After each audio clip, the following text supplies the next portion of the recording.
Making a video. DraftScience. So, science in general.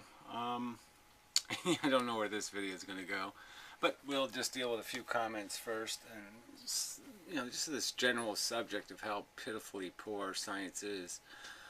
Scientists, especially physicists, there's some stupid online physics journal, and they just keep talking as if they have all this spooky action at a distance. They mock Einstein's statement. I mean, the part they should be mocking about Einstein is all the relativity shit.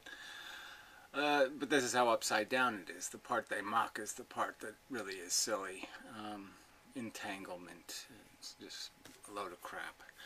Anyway, a huge load of crap. So then I've been watching a lot of Tesla crap because I'm required to, apparently. There's so much talk about Tesla. It's just so overdone. People make these silly, somebody, I won't go find the comment, but he invented alternating current, and he didn't exactly invent it. But anyway, it's not the kind of thing you invent, it's the kind of thing you discover. Yes, he made contributions, but I guess I'm just arguing that there was a ton of people making contributions because it was a wide open field. Electricity, and Edison and Marconi and all, just a ton of people doing a ton of experiments and playing around with this stuff. And I think it's just all kind of a sad commentary that it turned into a, as it always, you got a whore for the research dollars, and part of that is all this patent crap. And looking in, I want to do some, at some point in the future, I want to get the actual patent documents, and I want to see the papers filed in the lawsuits that the different parties filed, because they just kept switching. The judges just kept switching the patents back and forth, and it just seems like a lot of nonsense. And it seems the difference is, it kind of seems Marconi invented AM radio, and Tesla was going for FM. That's sort of how I would generalize the distinction. Is Tesla's was more frequency dependent, where Marconi's version was more just turn it on, turn it off. More made for, if you want to call it digital. But yes, the idea of just changing the amplitude of the signal rather than modulating the interiors. Anyway, that's not really the point I want to get to either. But, alright, I guess the first things first, I'll do this little quick, well, see, it won't turn quick. None of it can be quick. It's all sort of irritating. So Warble's on a lot, who's just so obnoxious. He made a video, and he still defends his 30% fuel economy by putting a solar panel on his car, and he pulls out his little book of numbers and says, well, that's good enough, and that's proof, and blah blah blah. And it's he talks about the scientific method as if he really even understands what that means. In terms of proving or defending something logically and with actual evidence, experiments that would matter. So I'll get to that, but I mean, just little things he does that are just so stupid and petty. So he puts my real name in here, and I don't post my real name on my YouTube channel, and I don't say my real name in my videos. It's just so obnoxiously rude. I mean, it really doesn't matter to me, but it does matter to some people, and it's just obnoxiously rude to say, okay, I'm going to take this liberty and play with your name, even though your name has nothing to do with your channel. I mean, the fact that you want to broadcast your real name, Chris, that's your business. But you don't steal it from somebody else because you decide to out yourself. I mean, it's just rude. I mean, if you can't understand that, I just don't know what's wrong with your brain. The channels have names for a reason. You like having a screen name. Why don't you allow me to have a screen name? Why do you think you have a right to broadcast or publish my name? I mean, if I wanted to associate my videos with my name, I'd put my own name in the description of my own videos, wouldn't I, asshole? Yeah, I think I would, asshole. Anyway, So let's just talk a little bit about how he should be doing his research and his proof of his 30 miles per gallon increase. Let's see if we can get an image of him with his car. So he's doing these videos so he's proud to be a drunk, which I don't really understand either, but whatever. Yeah, so here's his book of bullshit here. So that's his scientific documentation is in this ratty notebook. So these are his figures that prove. And look, what it comes down to is what he's arguing is that car alternators are sucking this huge amount of 30%, up to 30% of the work your engine's doing is turning your alternator.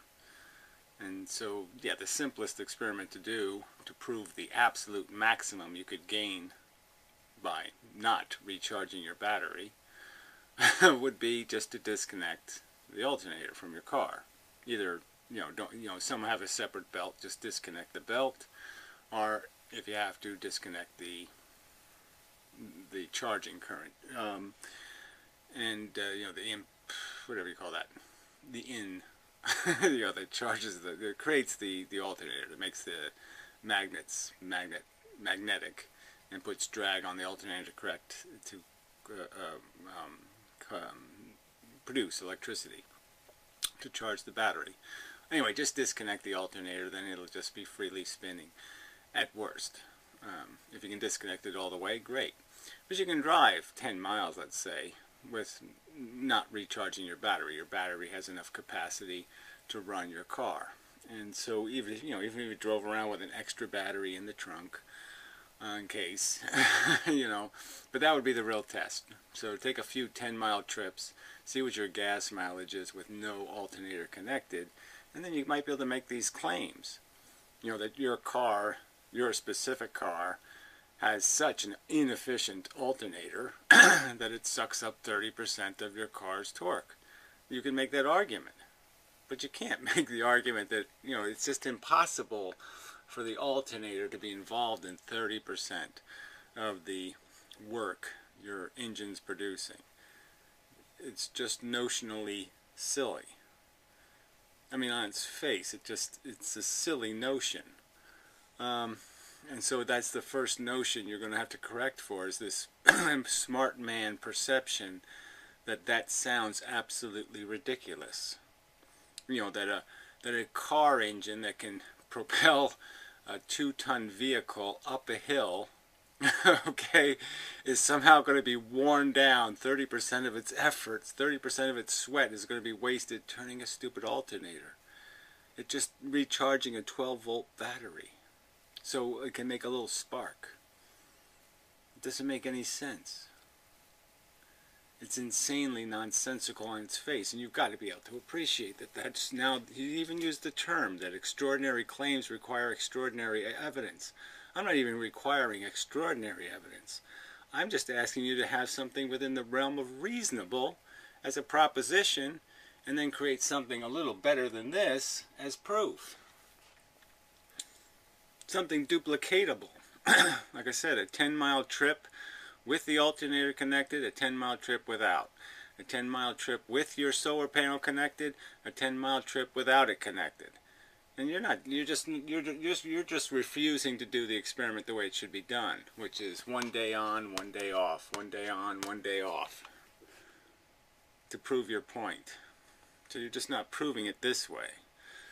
All right, anyway, well, 1 tank full on, 1 tank full off. So anyway, so I guess he's basically just saying, look, I drove the car a few times before I put the solar panel on. I had a gas mileage of whatever, 10 miles to a gallon, and then, whatever the liters to meters in his vernacular. And then he puts the solar panel on, and all of a sudden there it is, 30% increase, 15,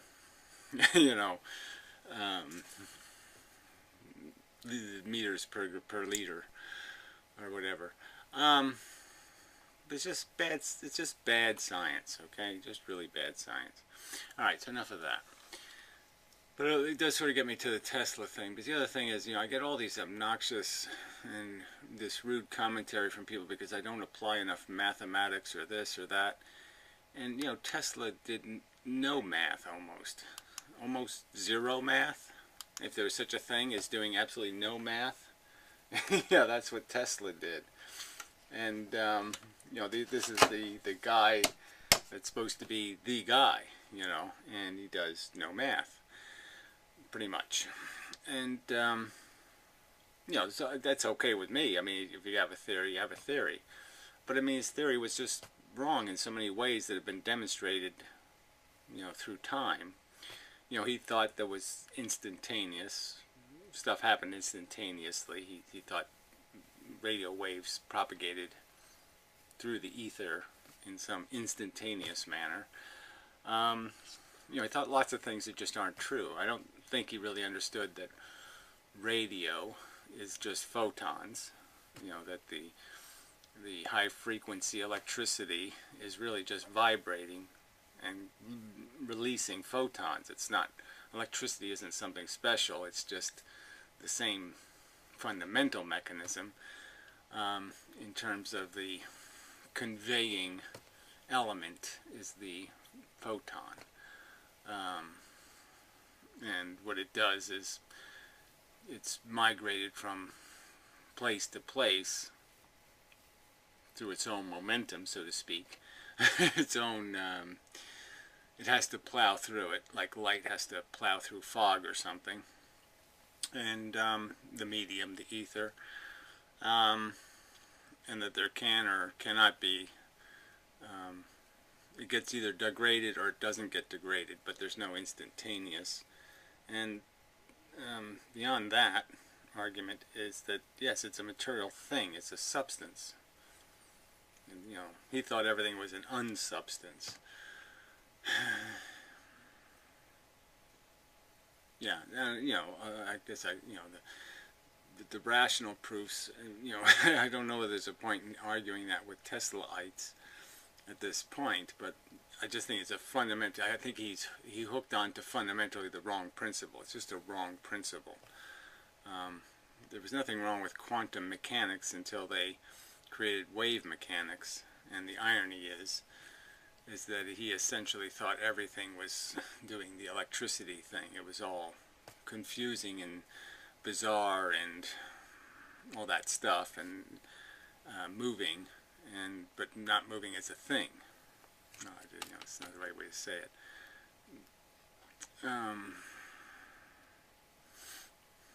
Either way, it should have been understood that the quanta was an element, a constituent of substance. I mean, whether you think the substance is immaterial or not doesn't really matter. The idea of quantizing the substance was rational. But again, Tesla kind of believed in harvesting energy. So see, this is where it gets tricky, because he just didn't write enough to be able to say. Some people think he believed in perpetual motion. Giving him the benefit of the doubt, what I think he believed in was that there were mechanisms like perhaps the Earth's rotation around the sun, for which there were huge amounts of extra energy that you could pull out of that and not diminish it in any way, not harm it. Kind of like a tornado. And let's say the tornado was doing something important. It was only smashing bad people's houses. So you didn't want to destroy the tornado. You could still understand that, you could take 10% of the tornado's wind power and take it, steal the energy of it, without stopping the tornado from being a tornado. You would change it, but not stop it or destroy it. And so it was that kind of idea that Tesla kind of understood there was all this energy available to be extracted. But the places he thought the energy was, which is in some sort of entanglement between us, the Earth and the Sun or something, there was just a wrong understanding of what's creating that relationship, and the fact that that isn't anything. The only thing you could take is maybe the velocity of the Earth, but you can't take from the gravity between the Earth and the Sun, because that's not really an expression of a true excess of, well, how to put this, doesn't really matter. It's not a gleanable energy source, because from any ground, from any position, it's the opposite reaction thing is always going to get you. You can't find a position from which you can scrape off the extra bits. Something like that. So anyway, so moving on to the next little bit. Oh yeah, might as well do the Puro comment. Okay, so I did this video about the 5-hour energy guy being an obnoxious horror. You know, just this horrible individual who's basically lying like Google, saying I'm not evil, I'm really in this, I'm serious, I want to save mankind, blah blah blah.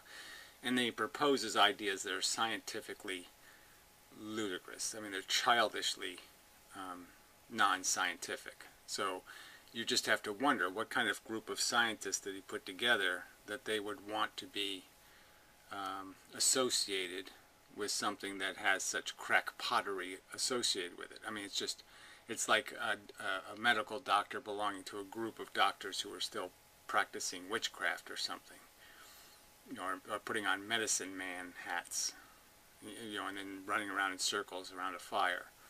I mean, that doctor would be humiliated. I'm just saying any real scientist who's working for this guy would be humiliated to have his scientific knowledge associated with ideas that are just pure chicanery, pure lies, deceptions. And the idea that you can harness energy from human function, we already know that's stupid. We know that to make a human do stuff, you have to feed it food. And we know that human food is expensive food. It's not human calories, the calories we consume. We're not like a horse. We just can't go out in the field and eat grass.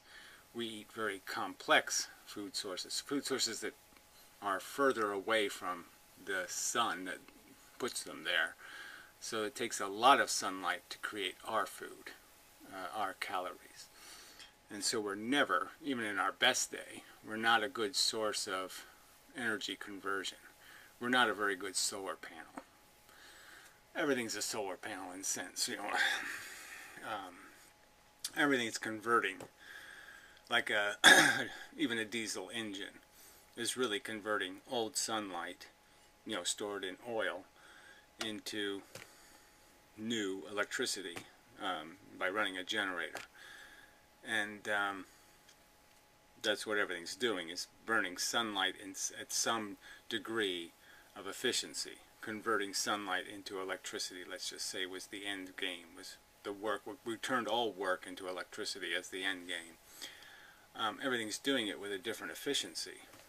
And clearly humans are not very efficient, because the fuel they can consume has to be highly refined. So you can sort of look at it that way. We can't burn crude oil. We have to burn a highly refined product, and that degrades our efficiency in terms of how much work we can get out of how much put in, how much energy resource does it take to feed us. So anyway, so I'm just saying on a theoretical basis it already fails. Just as a theoretical concept, it is, you know, using humans as a source of energy is as silly as voodoo or witch doctory, or it's just an insanely stupid concept. Insanely, I mean, as being anything in the realm of, you know, even a child who pays attention all the way through grammar school is going to know that this is perpetual energy nonsense. It's as dumb as the idea of perpetual energy to think human beings are great converters of sunlight into energy. So on its face it's a bad idea, but then just looking at the design of this silly thing and the fact that it's, instead of reducing the amount of gears and mechanical sources of friction, it's increased them. is, and this preposterously huge hardware to do something that we can already do rather efficiently. Generators, permanent magnet generators, are rather efficient at turning mechanical movement into electricity, and you really don't need all this fancy crap to, and you won't be able to gain much more efficiency in that process.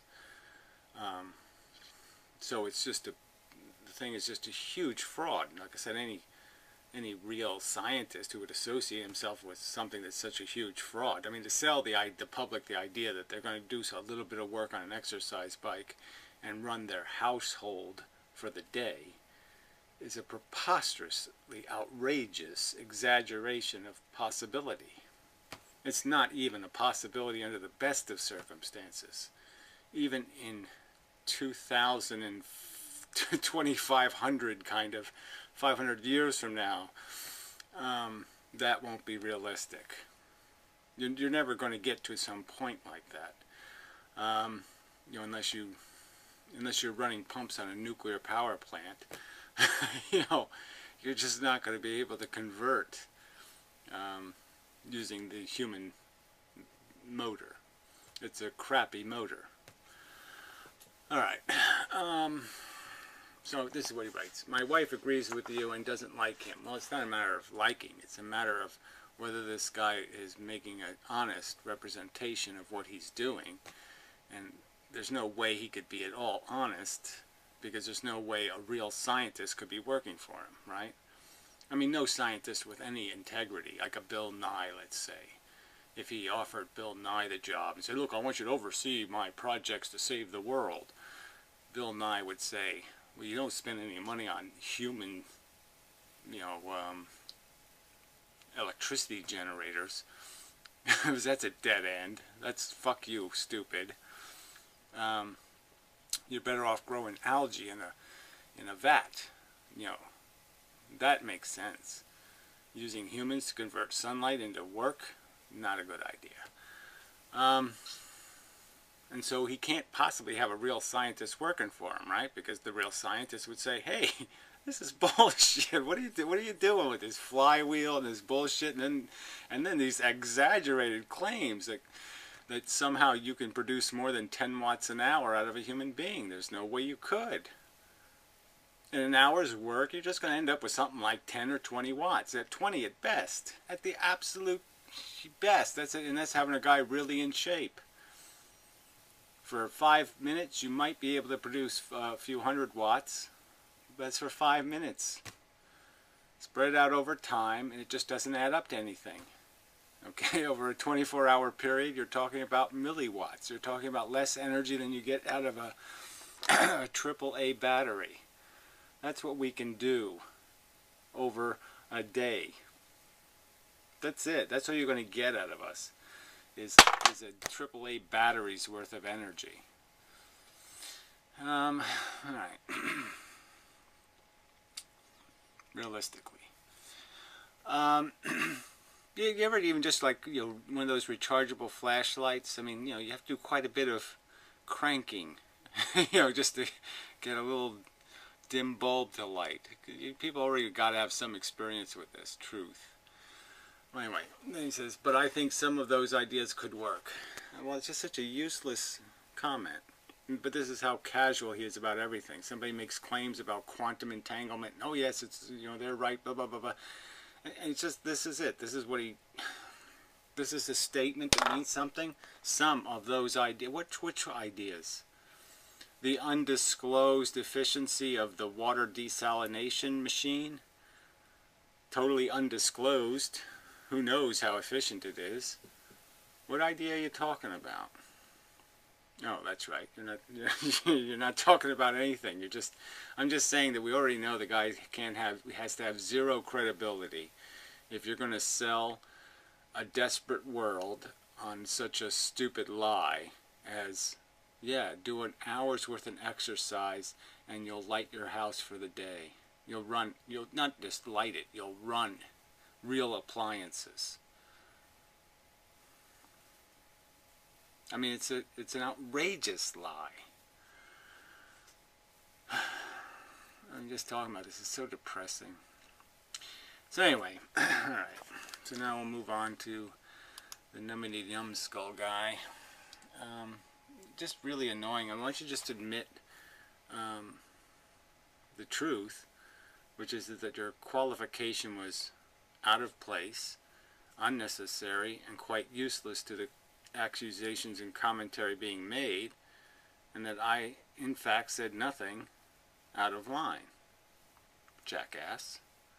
But instead, you're just going to keep rationalizing your fucking irrelevant, nitpicking, obnoxious bullshit.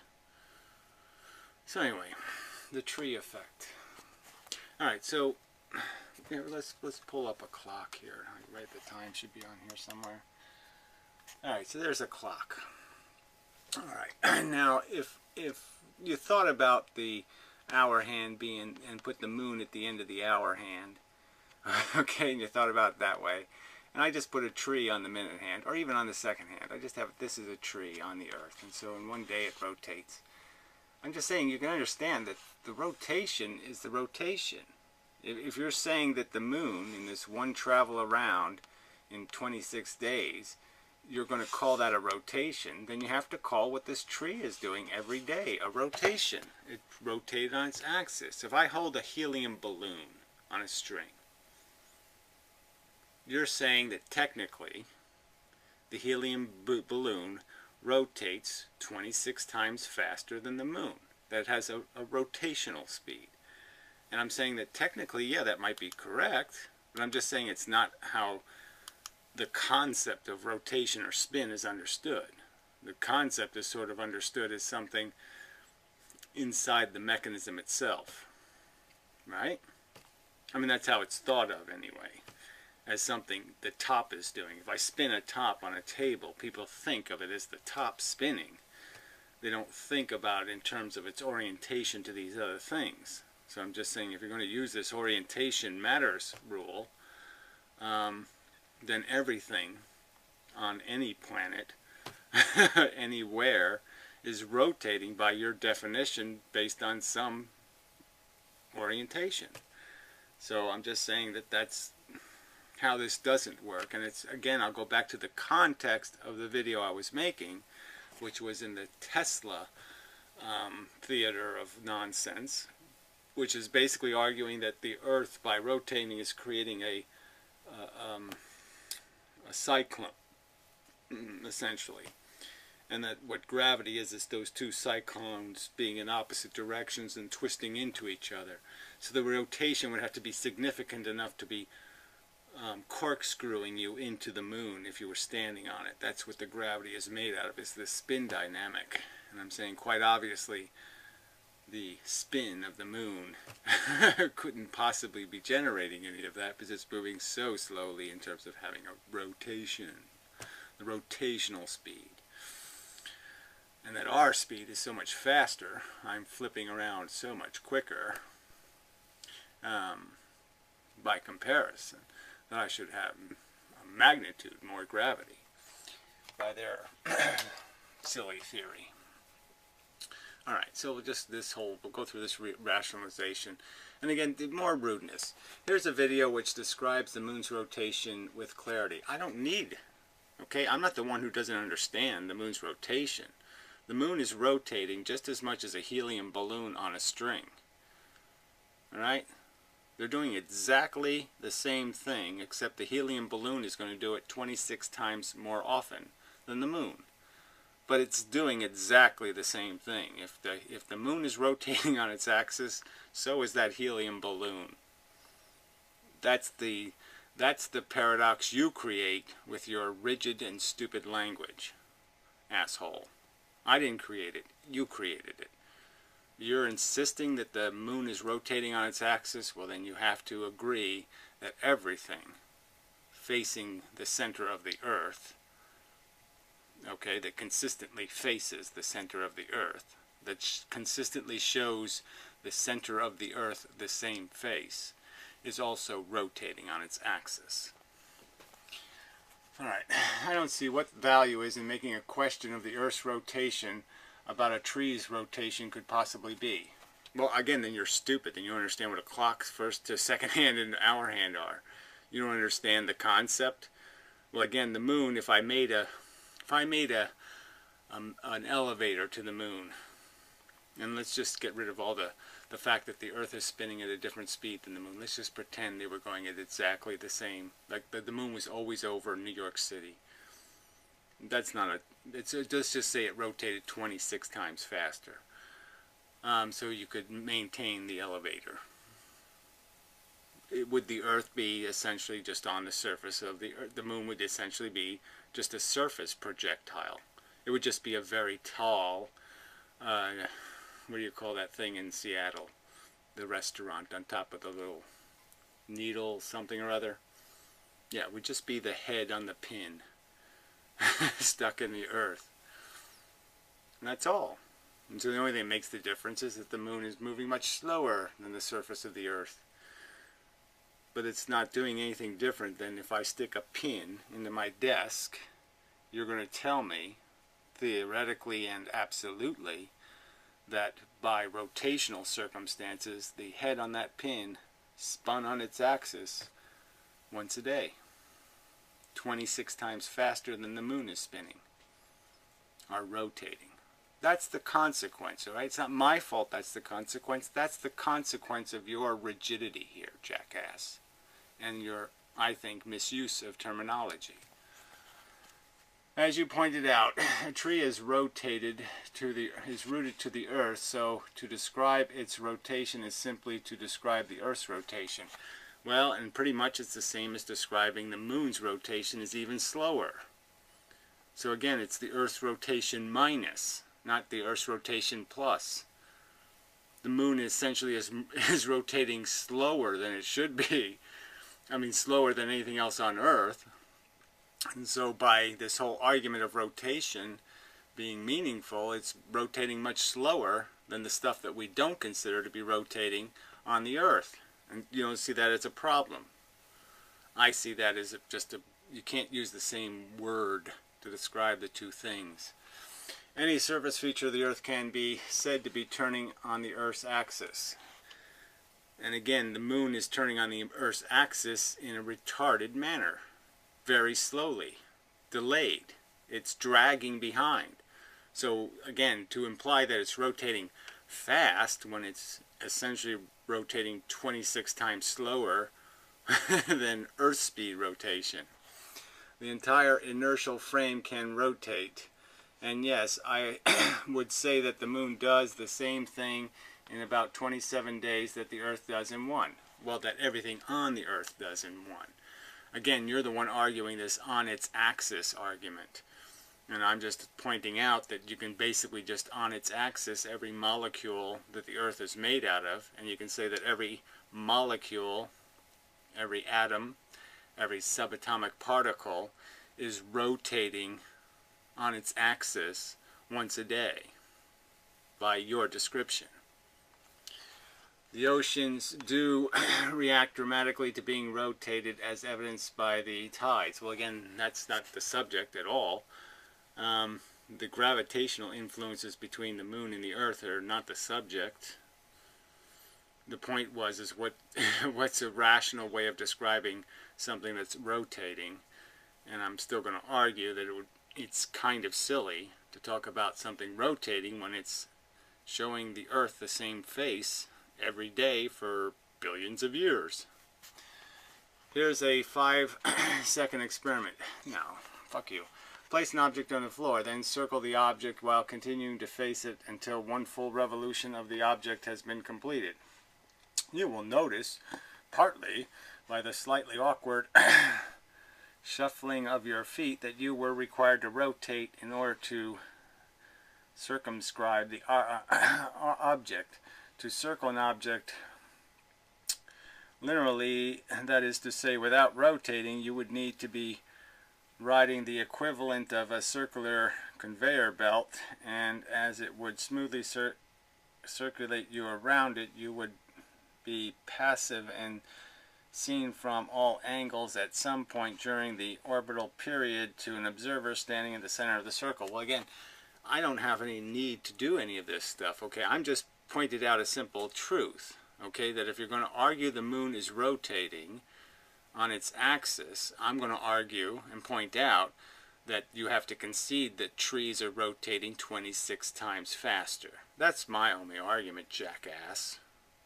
Asshole, motherfucking cunt. Rotation in physics refers to conserve quality of angular momentum that can be measured. Well, again, angular momentum is just tricky business because, in my opinion, it's not really anything, okay?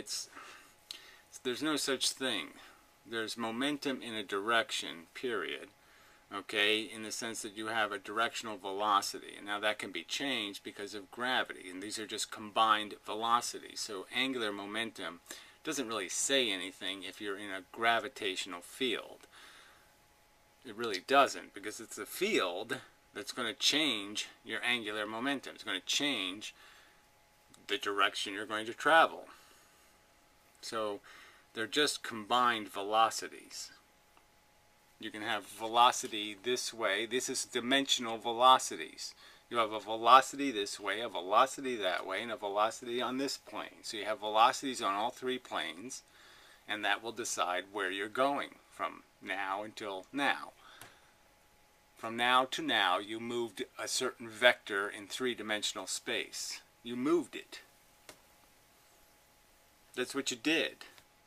And until some force affects you and changes your velocity by adding or subtracting acceleration in some direction. So some force had to do work to change your angular momentum. Rotation in physics refers to, okay, we already did that. An object's rotation is never defined by an incidental relationship to another body, because that would make the term rotation useless for making predictions about the object in question. Well, again, I don't think there's anything. I think the whole conversation is useless in terms of talking about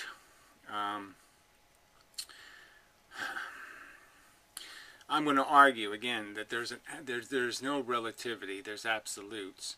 And the fact is that we're all traveling a very bizarre course. But any quanta Planck moment to Planck moment, any smallest quantity of time, it's a definite vector. And that it's because we are in force fields that those vectors are changed. Here's an example of why understanding rotation is necessary to understand that the objective properties of potentials of an object. Well, you know, again,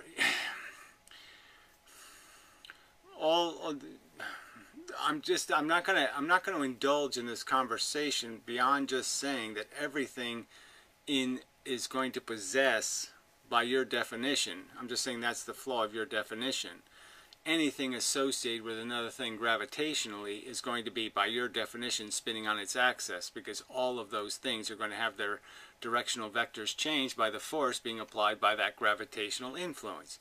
So the whole conversation is broken because you're not talking about something's actually doing relative to something fixed. So there's no point. You're just changing the point from which you say the moon is rotating relative to the sun, right? Or relative to a star in space. But relative to the Earth, I'm arguing it's not. When a rifle is shot, the rifling in the barrel causes the bullet to spin on its center axis. Well, that's another... I'm sorry, the rifling on the barrel tends to... the spin of the bullet would like to be on a center axis, but guess what? It doesn't really turn out that way, because obviously there has to be no friction with the minimum amount of friction with the barrel. So the spin ends up being, there's quite a bit of wobble, but the idea of creating the spin in the first place does make the bullet fly straighter, just like a frisbee flies straighter. Adding a significant amount of force to the bullet. Well, again, it doesn't add significant force, so I don't think that's true at all. It actually destroys some measure of force. It just improves the bullet's trajectory, makes the bullet fly straighter. In order to predict the bullet's path or force of impact, you must factor its rotation into the equation regardless of any relative relationships. Well, again, now you're talking about atmospheric circumstances. So, I mean, that's also bullshit. That's not the subject. If you shoot a bullet in the vacuum of space, I really don't think you need to worry about those dynamics anymore. It will have a straight line trajectory once it leaves the barrel of the gun. And there's less likely to be any deflections based on air pressure, any wobble created by air pressure. Rotation has a solid definition. It means turning around on its axis. Again, by that definition, a tree turns on its axis. A helium balloon turns on its axis. Human beings turn on their axis. We're rotating 26 times faster than the moon by that definition. That's all I'm saying, clarifying. And that's all I did say. And you just keep writing all this crap, trying to say that's not what I said, but that's exactly what I fucking said. In physics, applying any other definitions will only... well, again, I didn't apply any other definition, did I, jackass? I just said, let's be aware of what you're saying. You're calling rotation, the moon is rotating on its axis, and I'm just pointing out that by your definition of rotation, a tree is rotating on its axis 26 times faster than the moon. That's all I did. I just pointed out that, well, by your definition of what a rotation is, or spin is, frankly, I think most people would say, gee, that doesn't make much sense. That's a stupid definition of spin. Stupid. I'm spinning faster than, let's say, I'm spinning as fast as, well, I don't even know what to, I'm trying to think of a top spinning, but obviously if I spun the top backwards, I could actually make the argument that I'm spinning, you know, if I could make a top spin the opposite way, I guess it would have to spin this way. I could actually make the argument that that thing moving is, I'm moving 26 times faster than it is. And it would be the thing moving, and I'd be just standing here. And you're telling me that this would make sense to most people logically? No. In physics, applying any other definition will only deprecate its utility and add unnecessary confusion to an already tricky subject. Well, you're the one conceding that it's not tricky. So, jackass, you're saying that you're the one who made these comments saying it's obvious this and obvious that. That's what you did, you arrogant motherfucking asshole. I'm the one saying, yeah, well, it gets a little complicated, shithead. If you're going to say the moon is rotating on its axis, that has complications. That's what I said, fuckface. You obnoxious little twit. So anyway, just so irritating. Alright, so this asshole says, it's called synchronous rotation. The only perspective that's important here is the one from the moon itself. Dun, dun, dun, dun. Then I guess the only, again, if you're going to say that the only perspective that's important, well then I guess I'll just say that the only perspective that's important for every molecule in your body is its perspective, and therefore it's rotating 26 times faster than the moon. If you are standing on the north or south axle of the moon, you will see every object in the universe rotate every 29 days or so. And the same is true for a helium balloon or me, myself, and I. Except for the Earth... the mechanism is irrelevant. Well, you say so. Also, your comparison to tree is superfluous, as the tree is attached to the surface, but the moon is in motion. And obviously we're in motion. We're moving on the surface of the Earth, idiot. So we're doing a lot of moving. We're doing more moving than the moon is doing. So you're wrong. I mean, by distance traveled, the moon is moving more distance, but we're obviously moving more arc. A lot more arc. Degrees of arc. Also, you can the tree attached to the surface of the moon is in motion, orbiting every 29 days or so. Again, it's just minute hand, hour hand, or second hand compared to the hour hand. And to say that those two hands are doing something different, they're both moving around a center of gravity, and one's doing it a little faster than the other. But if you're going to say that one of them is rotating, that one of those hands is spinning around, the tip of it spun around on its axis, theoretically. If I put a if I put a dot of something, right? So here's the little second hand. Let's say I put a little round dot there, and a little round dot there, and a little round dot on the end of that second hand. You're just saying that somehow the round dot here is doing something different than the round dot here, or different than the round dot here. The only thing they're doing different is rotating at a different speed. But they're all just rotating around a center. And they're doing it at a different speed. But again, if you're going to say that this one rotated on its axis, well then you have to say that all these other ones rotated on their axis. And I could just move the dot further down here, and I can just say any one of the points on here is one of those dots. And so I could go with a piece of, I could go with a diamond 4 miles down in the Earth's crust and say that diamond rotated on its axis 29 times quicker, the faster than the moon does. So again, you haven't changed my point any at all. And I'm right, and you're just rationalizing excuses to be obnoxious, rude little petty fucks. Okay. Will this bring an end to this nonsense? Let's see. I have my doubts. These people really are just there's no point. I mean, human beings are just so full of shit. Ugh. So this fucking idiots on this stupid circumcision thing. You know, it's just fanatics. Anyway. Oh, here's a quantum mechanics one. Let's see. How is the wave part of quantum mechanics bullshit? Oh yeah, I did want to get to that. Okay, because see, that's part of this whole Tesla problem. See, because before, you know, in Tesla's time, they didn't really call it the electromagnetical spectrum and all that kind of shit.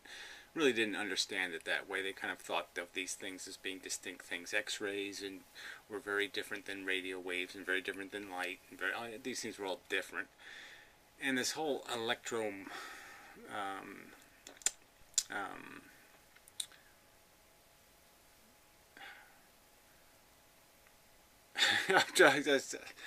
magnetic, yeah, electromagnetic, there you go, spectrum. I mean, the whole idea that that a photon is made of these components, that it has any of these qualities, is just something that they made up.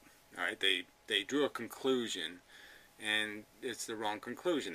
They conclude the photon has these magical wave properties, when no, the interaction with electrons always is that the electron's the thing doing the vibrating. The photon's not. The vibrating thing, the thing wobbling, that's the thing that's creating the wave, not the thing that's has no properties besides polarization.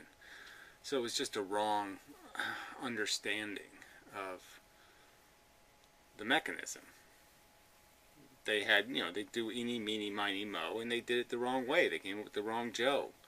And so they have all of physics is sort of perverted by that perception that the magic is in the photon when the magic is in the electron. And it's not obviously magic.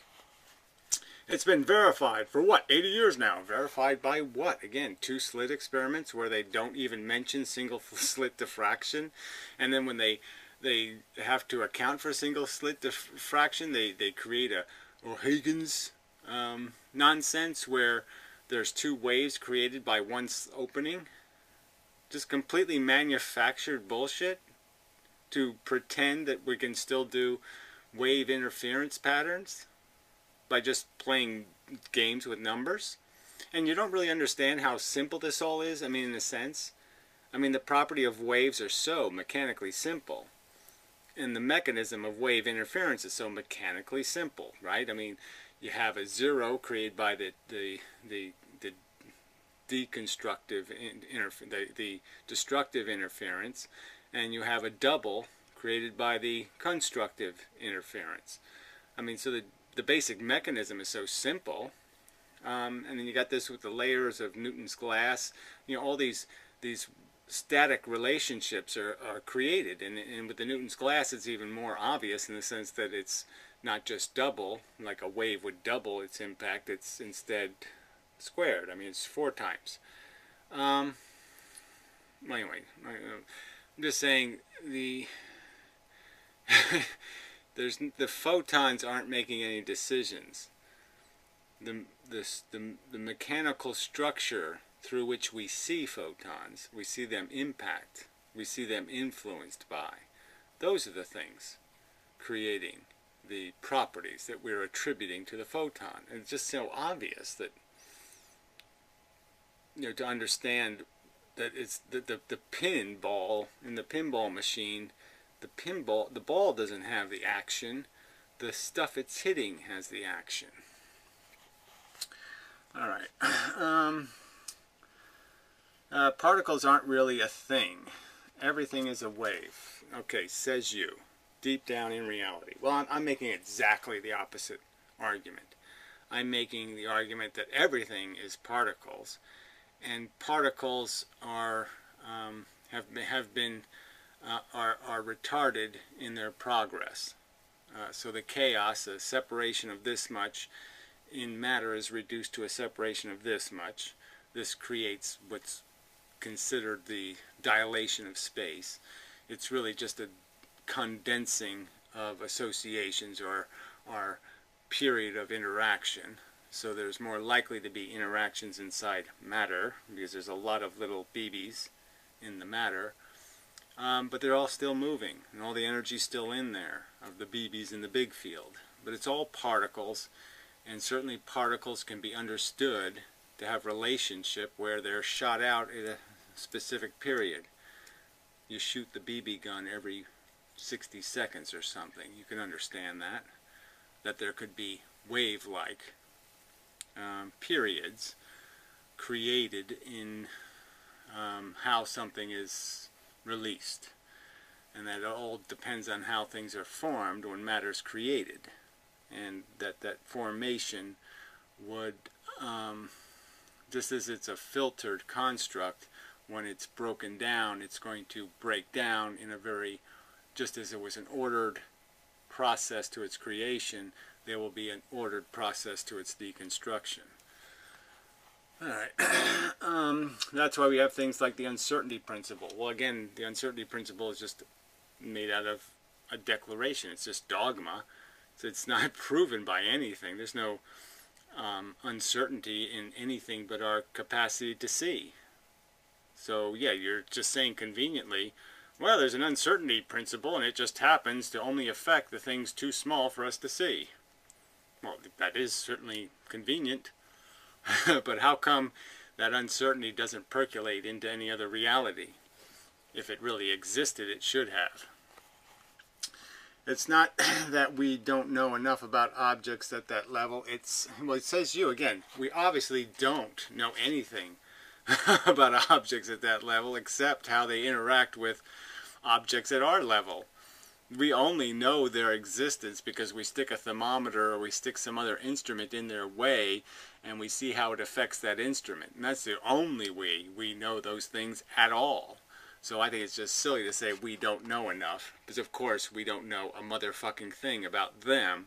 We just know how they affected the things they molested on their way. We can see their little rape victims lining the street, and we can ask them questions, but we're never going to know the rapist. It's that reality isn't defined like we thought. No, like you thought with classical mechanics. Well, again, quantum mechanics isn't classical mechanics anyway.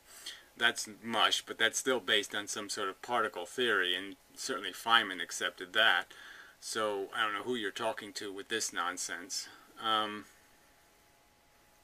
of physics isn't doing classical mechanics, and half of it isn't, let's see how to put it, you know, obviously you don't create something like virtual photons as mechanisms of force carriers like Feynman did unless you're really thinking in terms of classical mechanics.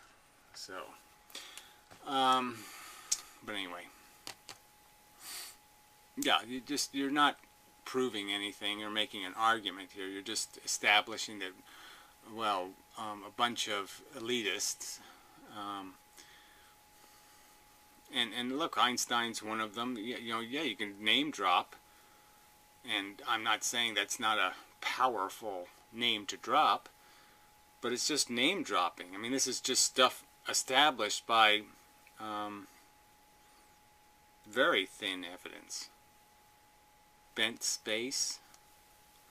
I mean, again, no model, and I'm just arguing that the model's wrong, okay? I mean, there's nothing, you know, you still have to quantize, okay? I mean, quantum mechanics is just about the idea that this does go reduced to a Planck constants, that there are such things. And the fact that it does, the math does work all the way down is kind of evidence that that's the right way to go, that that's logical. And the only math that doesn't work is your wave math, because the waves don't exist on the quantum level. Anyway, I mean, they're atomic functions. You have to have electrons before you can start making waves. And they're not a wave, they're just a movement of the electron. Changes in its position. Anyway. So I think that's enough. Yeah. Anyway. What did I want to get to? Yeah, well, I'm still, working on it. I don't think I've gotten anything new. There's a point where, as I'm remodeling, that the atom isn't what they think it is. I don't think these parts actually do spin or move. Electrons, I think, can go either way. You know what I mean? They can go that way by some time interval, 90 miles an hour, and a split second later they can be going exactly the opposite way, 90 miles an hour. They have no momentum. They have no directionality at all that carries any momentum consequences. They don't have to drag any other parts with them. How else to put that? And it's all just it's positions. It's not really movement. You're just changing the directionality of a position. So I think obviously when they say electrons are being shared, they're not going around both atoms at all. They're like magnets. There's a piece that's attached to both elements. So it's like having a steel ball and two magnets. You could arrange them in such a manner where the force on the steel ball is equal between, say, 3 magnets, and its position would be rigid. And I think that's more realistic. But whatever. I guess that part doesn't really matter. I just still have to draw up this.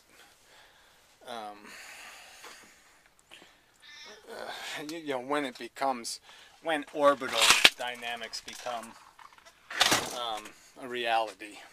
Where you actually, but again, it's all just a combination of vector of these arrows and whatever number you have. If you have 50 going this way and you have 48 going that way, you're going to move in that direction 2. That's what's going to happen. 2% of your maximum speed. So anyway, then I'll get back to that. Complicated. So anyway, I think that's enough. Anything else? Urgent news. Like I said, generally speaking, I liked Tesla. I mean, interesting character. I can't say I liked him just because he did waste an awful lot of money. And for all these people who think oh, Edison lied to him and he did Tesla lied to J.P. Morgan. Stole $150,000 from him. Which is real money back then. Because he wasn't really working on what J.P. Morgan wanted wireless telegraph, and Tesla was trying to do wireless energy transmission. And so he pretty much defrauded him. So, as a character issue, isn't Tesla just as guilty? And I just think it's so unrealistic, right? I mean, Edison gets Tesla into America, to come to work for him. And then we're supposed to believe that this guy coming from foreign land comes to America and he automatically gets a deal with Edison to re-engineer his generators, and he's going to get $1 million bonus, in real dollars. Come on. No, he's going to, like everybody else, he works for the company, I mean, really, yeah, I mean, how long could Edison stay in business if he let every one of his workers work freelance and individually patent everything for themselves? How exactly would the Edison company stay in business? I'm not for capitalism, but I'm just saying this is just so unrealistic as a story. So who knows what the truth was, but whatever. Yeah, that's all I'll say. I'll just say whatever. It is kind of bizarre because it's like, okay, Tesla's AC system won the day, and yet the company went bankrupt. Westinghouse. So it is kind of funny. They won, and yet they somehow lost. So I guess trying to drive Edison out of the business, they had to undercut pricing so much that they went out of business. So it's one of those things that just kind of illustrates how capitalism doesn't work, because sometimes you just drive each other into bankruptcy. Something like that. You see, Tesla would have been okay financially if he would have kept. He had a deal where he was going to get a commission on every milliwatt or whatever produced by one of these AC generators, and when the company was going bankrupt, he gave them back title to that, his what do you call that? It's like when a show gets syndicated, whatever, when you get royalties, yeah. So he gave back his royalties, but he had $1 million anyway, and he just pissed it all away. Trying to. Okay, I mean, whatever. I just, his obsession with this idea of transmitting energy wirelessly. I just think he sort of should have known that isn't going to come from nothing. Just from thunder and lightning, it should be kind of obvious. I mean, what he should have tried to do was capture lightning. Now that would have been something. If you could find a way to put lightning into a battery. Now that would have been something. If you would have made the flux capacitor. But anyway, till next time. And such.